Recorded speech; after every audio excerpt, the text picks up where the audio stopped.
Hey everyone, it's me, Ari Dawson, Calmer Sheet. I'm your anthropologist and consultationist. Please hit the like button, share this video, subscribe to the channel, become a member channel. You can check my novels on Amazon. Here are just a few of them. Okay, thank you very much. And also, please donate to the links below. Thank you. Now, there is this saying, nice guys finish last.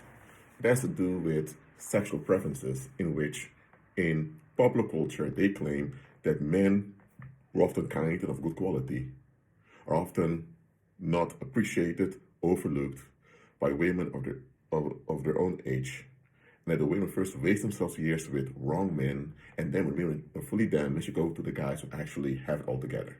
It's a myth that's often used by online communities with misogynist tendencies, all of that. I'm an anthropologist. I looked at all of this, and let me tell you. This myth of the nice guy, people need to drop this. Let me tell you why. First of all, the type of men they label as nice guys, they're not actually nice to begin with. Let me just explain the following. The word nice in English is not my native language, right? I had to learn English. Nice today has various meanings depending on the context. Nice, the original meaning from Middle English meant stupid and derived from French and Latin, necius and necere. It has to do with being ignorant, not knowing. So the word nice simply meant someone who's too slow-minded to realize they're being taken advantage of. Because the thing is, if you're being taken advantage of or you're being mistreated, you should admit what goes on, do something about it. Either you do something, I'm not talking about violence. Either you need to address those people that you don't want to be treated that way, or if those people don't want to change how to treat you, you leave them alone because they're not safe for people to be around. But if you're slow-minded, that you don't even realize, or you don't even want to admit you're being mistreated, so you just get along with being mistreated just to not cause any trouble, that's when called nice. When people called you nice back in the day, centuries ago, they meant you're very stupid for putting up with this. But thank you for putting up with this. The thing is, if you didn't put up with it, you would cause trouble around, because here's the thing. When victimization happens in a community, it's never a one-on-one thing, perpetrator to victim. It's always there's something off in the community that the perpetrator is exploiting towards the victim. So the whole community needs to be addressed. So if you're the one mistreated or victimized and you call it out, you're not just calling out the perpetrator, you call out the community that facilitates what the perpetrator is doing. And that's going to make you uncomfortable. Now, back in the day, if you just let bad things happen to you, and you always made an excuse for the public for neglecting you, you were called nice. That means you're pleasantly stupid. Your stupidity makes life easier for us. That is what nice meant. So someone that's nice, they're not safe to be around, because they're either mentally defective, due to mental illness or whatever, that they can't realize they're in a bad situation, and therefore they facilitate the same harm they're in, but facilitate harm for themselves, also facilitate harm towards other people, or the people were just wasteful, just don't want to face anything in life, so they make themselves easy targets to keep others at ease. Some go so far to think they're doing a holy duty for the community. What? Some people go so far to think they're doing God and Father's service by allowing this to happen to them. That's what nice means. Now, if that's the meaning for nice, those are people should avoid, absolutely. But the thing is, the type of men they call nice guys don't fall into the Middle English category of nice to begin with. A lot of these men, they just do not want to be bothered. They want to have an easy life, smooth circumstances, without having to be challenged by anything. So they're not the quote-unquote pleasant, stupid men who allow themselves to be taken advantage of and mistreated just to keep everyone calm. That's not what they are. They're the type of men that they see bad things going on. They see it as their obligation as men to do something about it to make sure the community is safe. But they don't want to do it because they don't want to be bothered. So they act kind, they act polite, and they always have an excuse when bad things happen in the community, and they also have an excuse why they're not doing something about it. But because they have such a pleasant performance, people call them nice, kind, whatever. Someone is actually nice, according to the Middle English term. Such individual wouldn't even notice directly being taken advantage of, or they would continuously kind of make excuses for what goes on. Such a man, rightly so, women avoid such a man because such a man is totally not safe.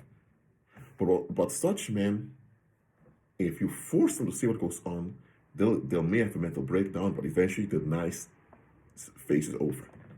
But a lot of the guys that are dressed nice guys, they're not nice according to the Old English term, neither are they actually nice according to the modern terms.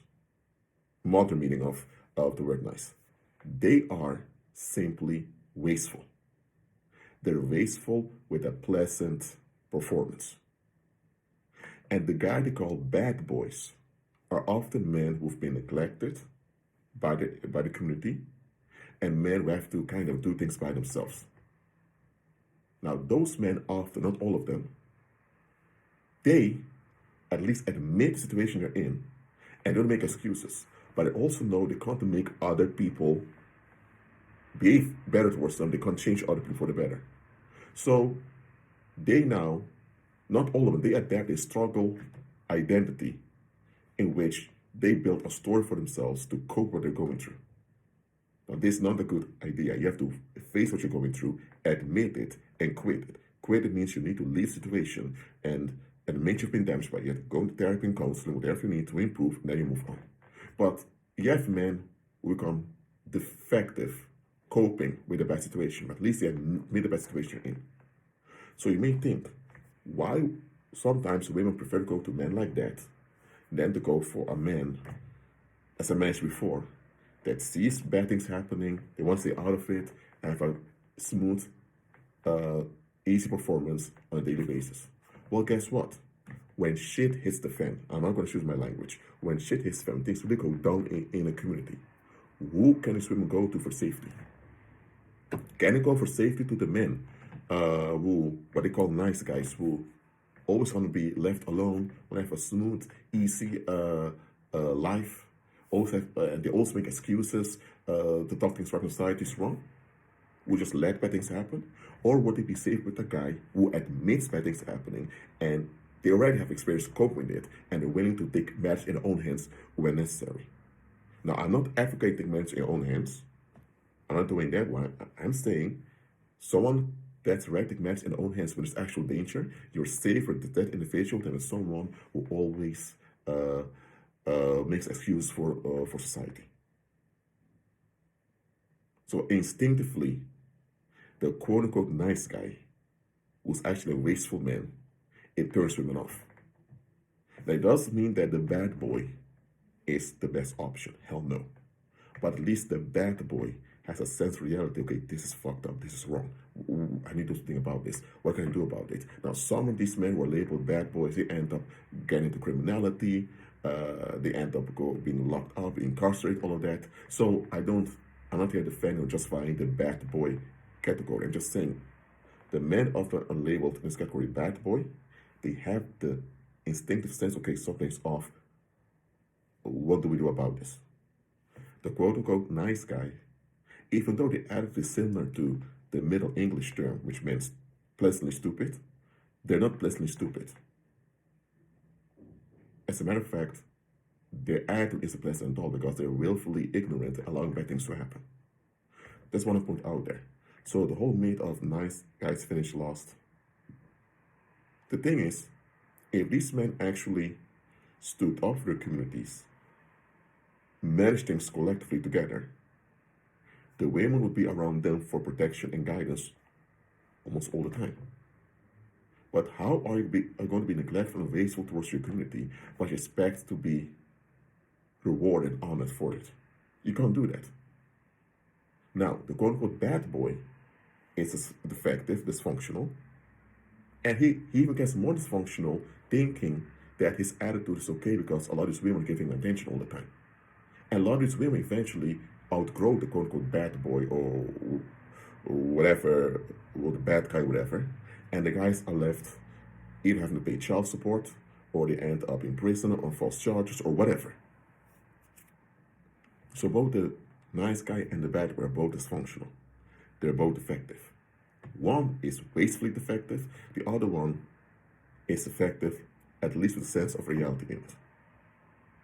Now, I hope I've explained the myth towards you. And why is the myth still used? The myth is still used as an excuse not to look after the community. Think about it. If you keep saying some women already blew up their life, F them, let them just die off, we're better off, we need to look for the young women, we're good. What if you say something like that? Okay, I understand that our women were fully reprobate, they will not change for the better, and will just harm and bring down the community. I can understand when you want such women gone. I can understand it objectively. In ancient times, they used to either communicate such women or execute them.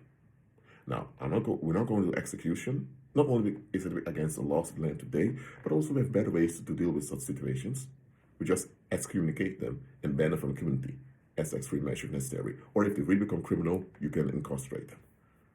But the thing is, what about a lot of the damaged women in the community who've been neglected and who've been done wrong? They're still around. Are you just going to ignore them like they're not around?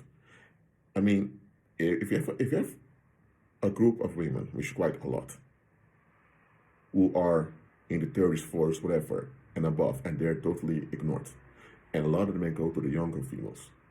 I'm sorry, but aren't all the quote-unquote older females still around to face the younger females?